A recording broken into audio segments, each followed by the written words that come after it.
In 1784, a young boy stood alone on the deck of a ship bound for the New World. His name was David Thompson, just 14 years old, thin and bookish, his right eye already beginning to lose sight, and yet he had the bearing of someone older. He'd been born into poverty in Westminster, London, and his path to this moment had been neither straight nor certain. But now the Atlantic Ocean opened wide before him, and the Hudson's Bay Company was waiting at the end of it. The boy was bound for Churchill Factory, an icy trading post in what was then Rupert's Land. He didn't know it yet, but he would come to map more of North America than any other man over 3.9 million square kilometers. In time, he would earn the name the greatest land geographer who ever lived. Thompson's voyage to Canada began at London's Greycoat Hospital, a charitable school for orphans and impoverished boys. His father had died when he was just 2, and the family had struggled. Yet the school taught him more than survival. It gave him a classical education, including mathematics, astronomy, and navigation. When the Hudson's Bay Company came recruiting, young Thompson was chosen, not for strength, but for promise. That choice would alter the course of Canadian history. His arrival at Churchill was like entering a different planet. Snow crusted everything. The air was sharp with cold, and wolves howled in the distance. The company wasted no time. David was put to work as a clerk, but he quickly made a name for himself with his sharp mind and incredible accuracy. He wasn't just good with numbers, he was fascinated by the sky. At night, when the aurora danced above, Thompson charted the stars with instruments most clerks never touched. And when he broke his leg in 1787, an accident so severe he spent 2 winters recovering, it wasn't wasted time. He studied surveying and astronomy while others idled. That injury was a turning point. His superior at Hudson's Bay, recognizing his brilliance, handed him a sextant and gave him a new role: surveyor. From that moment on, Thompson's life was not about trade, but measurement. He was determined to transform the way the vast unmapped lands of the Canadian interior were understood. But the terrain was treacherous. The Indigenous trails were winding and layered with centuries of unwritten knowledge. Rivers changed with the seasons. Snow, sleet, insects, and fatigue threatened to end each journey before it began. Thompson, however, pressed on. He began surveying for the Hudson's Bay Company, but by 1797, his conscience intervened. The company's trade in alcohol troubled him, especially how it damaged Indigenous communities. So, in a bold move, Thompson left for their rival, the Northwest Company. This was no small decision. The NWC was at war with Hudson's Bay over territory, trade routes, and influence. Thompson's departure would send ripples through the fur trade, but it would also free him to do what he did best: explore, chart, and measure an entire country in the making. He packed his instruments, sextant, chronometer, compass, and began the journey westward. What he was about to do had never been done before. He would enter lands few Europeans had seen, and attempt to make sense of them with scientific precision. From the Great Lakes to the Rocky Mountains, David Thompson was about to take the pulse of a continent, and every map drawn since would bear his shadow. But as he pushed farther west in search of rivers, routes, and raw geography, he would run up against forces beyond nature: commercial greed, political pressures, and the brutal toll that cartography could take on body and spirit. Because what Thompson didn't yet know was that the map he was drawing would make him legendary, but it might also cost him everything. As the 19th century dawned, David Thompson stood at the edge of a continent, quill in hand and sextant in pack. He was not simply drawing maps, he was laying down the bones of what would become Canada. Working now for the Northwest Company, Thompson had a new purpose: to chart trade routes that would give the company a leg up in its bitter rivalry with the Hudson's Bay Company. But for Thompson, the work was more than commercial. It was almost sacred. The land, vast and untamed, called to him. Every river, every ridge, every constellation was a piece of a divine puzzle he was compelled to solve. By 1800, Thompson had already covered thousands of kilometers, much of it by canoe. His maps were meticulous, far surpassing those of his peers. He triangulated positions using celestial navigation, keeping daily logs that included exact latitudes and longitudes. With a compass, sextant, and chronometer, he charted more ground than entire government-funded expeditions. But his success wasn't due to tools alone. Thompson knew that survival and understanding depended on relationships with indigenous peoples. He married Charlotte Small, a Métis woman and daughter of a Scottish fur trader and a Cree mother. Their marriage wasn't just a union of love, it was a bridge between two worlds. Charlotte became his constant companion on expeditions, offering linguistic fluency, cultural knowledge, and survival skills. Together, they traveled by canoe, on snowshoes, through dense forests, and across frozen rivers. Their marriage would last over 58 years longer than Queen Victoria's reign, and produce 13 children.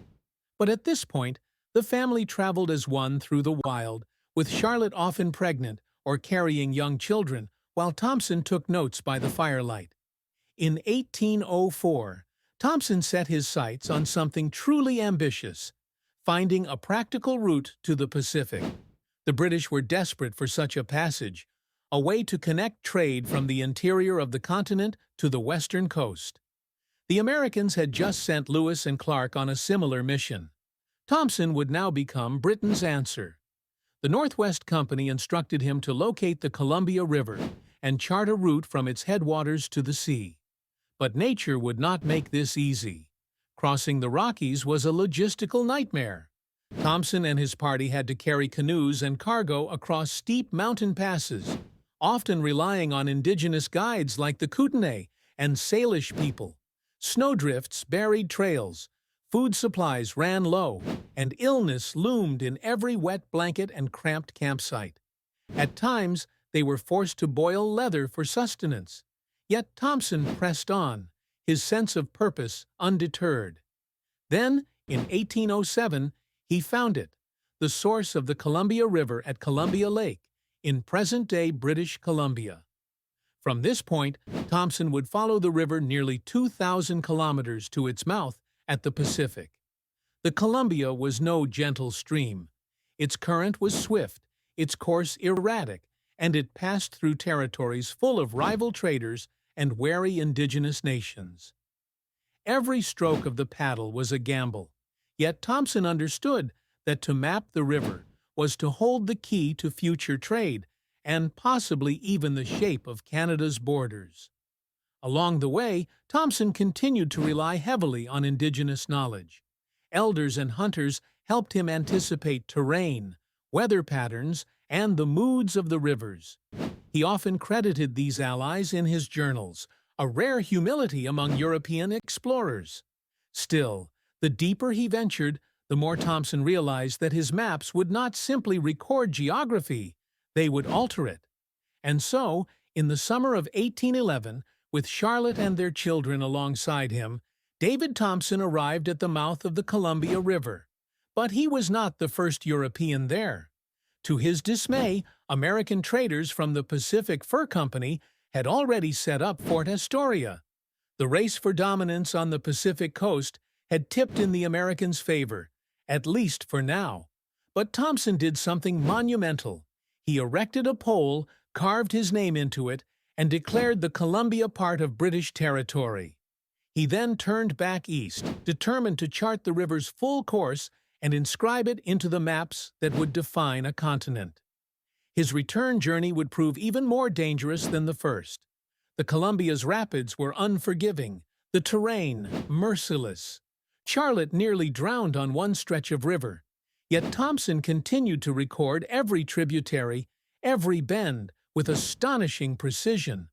When he finally emerged back into the known reaches of the fur trade, Thompson carried not gold, nor furs, but something far more valuable: knowledge. Maps. Data. The kind that would shape geopolitics, commerce, and national identity. But as he handed over his journals to the Northwest Company, he didn't know that the world he had given shape to was about to forget his name. In the decades to come, as war loomed and fortunes shifted, David Thompson would fade into obscurity. His charts would be used, his name erased. The man who mapped half a continent was about to be lost to time, unless history remembered to look again. By the time David Thompson returned from his journey to the Pacific and back, he had logged over 90,000 kilometers of exploration, more than any other European in North American history. His maps were revolutionary. Unlike the vague and often fantastical renderings that had defined earlier attempts, his charts were exact. He transformed the blank spaces of the continent into navigable knowledge. Yet, instead of being celebrated, Thompson's achievements were quietly shelved by the fur trade companies and government institutions he had once served so loyally. Why? Because by 1812, the world was changing rapidly.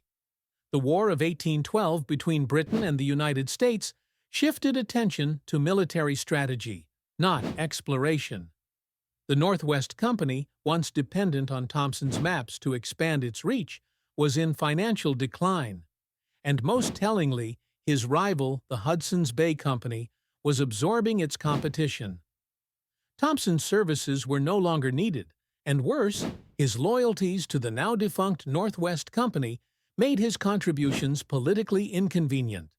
He was only 42 years old, but had effectively become obsolete. Thompson tried to secure a new role as an official surveyor. He was appointed to help map the international boundary between British North America and the United States under the Treaty of Ghent. But this work was marred by bureaucratic frustration and conflict with other commissioners. Thompson's fastidiousness, once his greatest asset, was now seen as obstinacy. He was too thorough, too principled for the rushed and often arbitrary nature of treaty-making. Eventually, he was pushed out. The silence that followed was deafening. In a modest home in Terrebonne, near Montreal, Thompson attempted to compile his lifetime of exploration into a manuscript. He called it his narrative. With Charlotte by his side, he worked by candlelight, hunched over fragile notebooks, copying his observations and weaving them into a sweeping, personal history of the land. He hoped that his maps and stories would secure his legacy, and maybe even an income. But publishers weren't interested. The public had moved on to other heroes and other conquests. Meanwhile, Thompson slipped into poverty. Despite having mapped over 1 million square miles, he was forced to sell his instruments to pay off debts. His children left to find their own futures, and his eyesight began to fail. In his later years, he could no longer see the maps he had once drawn by hand with breathtaking precision. He died in 1857, blind, nearly forgotten, and buried in an unmarked grave at Montreal's Mount Royal Cemetery. For most Canadians, his name meant nothing. His maps, still the most accurate representations of the western half of Canada for over a century, were used without acknowledgement. His insights into Indigenous trade networks, geography, and ecology were left out of textbooks and historical records. Even his own narrative remained unpublished during his lifetime. But history has a way of circling back. In the early 20th century, surveyors and historians rediscovered Thompson's work. They were astonished at his precision. His maps of the Columbia River, the Rocky Mountains, and the Great Lakes region were accurate to within a fraction of a degree. Modern satellite comparisons would later confirm this. His journals, once scattered and incomplete, were painstakingly compiled. Finally, in 1916, nearly 60 years after his death, the Champlain Society published his narrative. It was a revelation. Thompson wasn't merely a fur trader with a compass.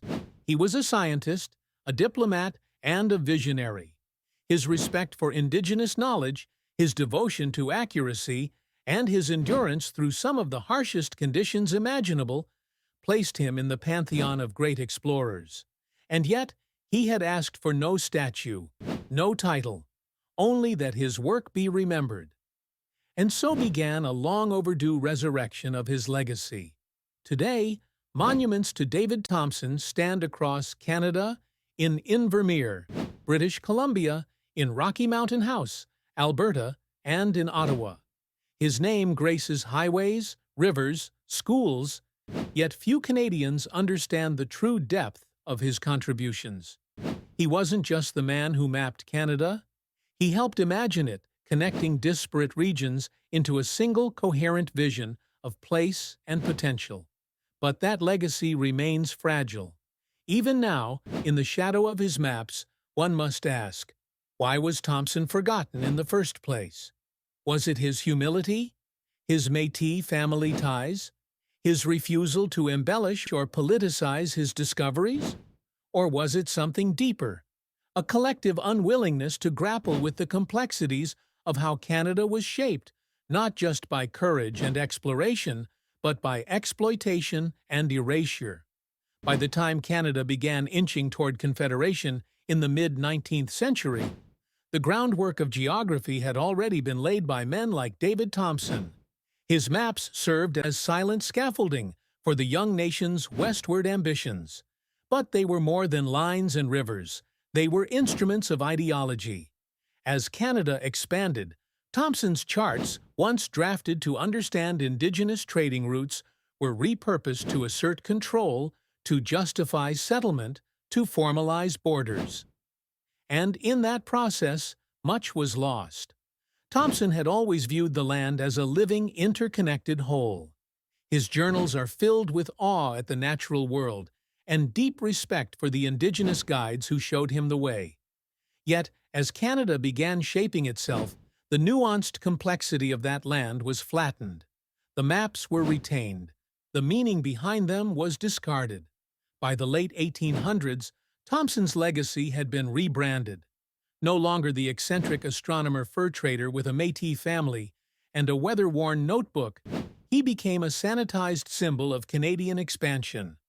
His contributions were celebrated by the Dominion government not for their humanistic depth, but for their utility. Thompson's routes guided railway surveys. His coordinates laid foundations for settler colonies. The westward path he'd traversed by canoe and snowshoe became a corridor for conquest. Yet, he never intended to be a symbol of empire. As the Canadian Pacific Railway drove westward in the 1880s, the terrain Thompson had once mapped by hand was carved into property lines, reserves, and resource claims. Indigenous nations, whose knowledge had made Thompson's work possible, were being forced from their lands under new treaties and expanding government control. And here lay the irony. Thompson's maps had captured the land with astonishing truth, but now they were being used to legitimize one of the most systematic processes of erasure in Canadian history. It wasn't just a cartographic oversight, it was a rewriting of the story. Throughout the early 20th century, Canadian schools taught Thompson's name as one of the great explorers, alongside Alexander Mackenzie and Samuel Hearne. But even in this canon, he was often an afterthought. His spirituality, his family history, his lifelong appreciation for Indigenous cultures, these elements were too complicated, too inconvenient for a national myth that preferred simplicity. And so, Thompson became a ghost in his own story. In fact, many of his most intimate writings weren't rediscovered until the mid-1900s. When historians finally began publishing his complete journals and maps, a more authentic portrait emerged. Here was a man who treated the land not as a resource to be owned, but as a sacred tapestry to be understood. He refused to dehumanize Indigenous allies. He mourned environmental destruction. He viewed mapping as a kind of moral responsibility. But by then, Canada had changed. The very rivers Thompson had traced were now dammed. The forests logged. The Indigenous communities he had learned from, like the Piegan, Kootenay, and Cree, had been displaced. It was a country increasingly defined by straight lines and square plots, by railways and resource extraction, rather than by the winding paths of knowledge that Thompson had once followed. And yet something began to shift. In the late 20th century, as Canada reckoned with its colonial legacy, a new generation of scholars and Indigenous voices revisited Thompson's work. They saw in his maps not just territorial blueprints, but evidence of an older, more relational way of knowing. Thompson's reliance on Indigenous guides and his refusal to take credit for what wasn't his stood in stark contrast to the colonial attitudes that followed him. He became, unexpectedly, a bridge between two visions of Canada, one of domination and control, and another of coexistence and respect. His work, once used to draw borders, was now being used to question them. His notes on sacred lands, travel routes, and ecological patterns were re-examined through a decolonial lens. Indigenous communities began using his maps to support land claims, restore language place names, and assert sovereignty. David Thompson, long buried beneath layers of myth and silence, was finally being heard, not as a founding father of a nation, but as a witness to its becoming. But the question remains, if his maps could help build a country, can they also help it heal? Today, David Thompson's name may be etched into history books, carved into mountain passes, and printed on maps. But his true legacy lives far beyond monuments and footnotes. It flows through the rivers he followed, rises with the peaks he climbed, and echoes in the stories still told by the descendants of those who once guided him. In the 21st century, Thompson's legacy is undergoing a quiet transformation. Historians, Indigenous scholars, and digital cartographers have begun to retrace his journeys, not to glorify exploration, but to recover memory. His original journals, many of them painstakingly restored and digitized, reveal more than scientific observation. They tell of kinship, wonder, humility, and collaboration. Take, for instance, Thompson's maps of the Columbia River Basin. For nearly 200 years, they were considered definitive geographic references. Yet today, Indigenous nations like the Sinixt, Ktunaxa, and Secwepemc are using those very maps to support land repatriation and cultural revitalization efforts.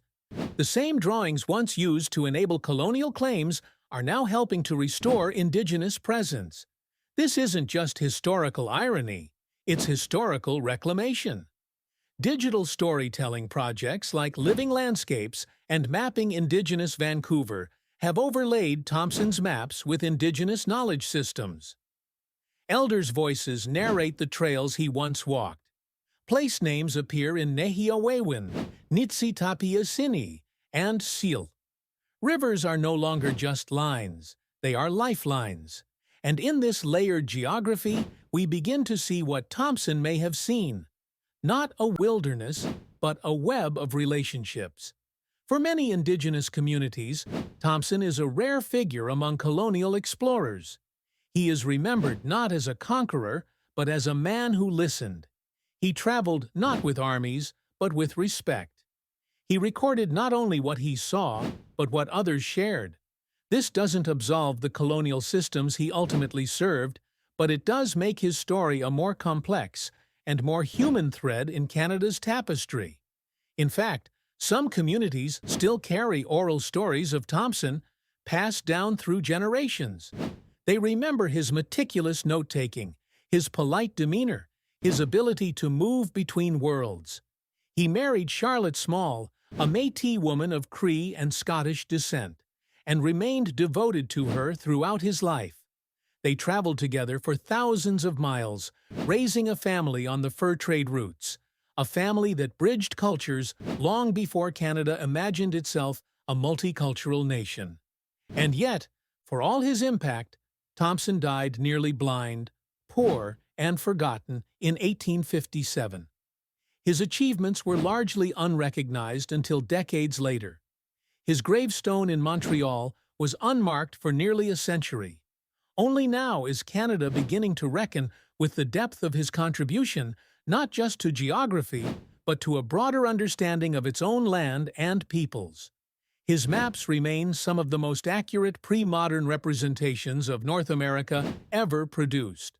But more importantly, his story reminds us that mapping isn't just a technical act, it's a moral one. Every line drawn carries a world view. Every name written erases or affirms a culture. And so we return to the question, what does it mean to see the land? Thompson saw it not as empty, but alive. Not as a prize, but as a partner. He didn't just chart routes, he documented relationships. And in doing so, he left us a legacy not of ownership, but of observation. Not of conquest, but of connection. In an age where climate change, land rights, and reconciliation are reshaping the national conversation, perhaps Thompson's maps are more relevant than ever, not as tools of the past, but as guides to a different future. One where we remember that the land was always speaking. We just needed someone to listen. And maybe, through his maps, through his journals, through the voices rising to meet his ghost, we still can.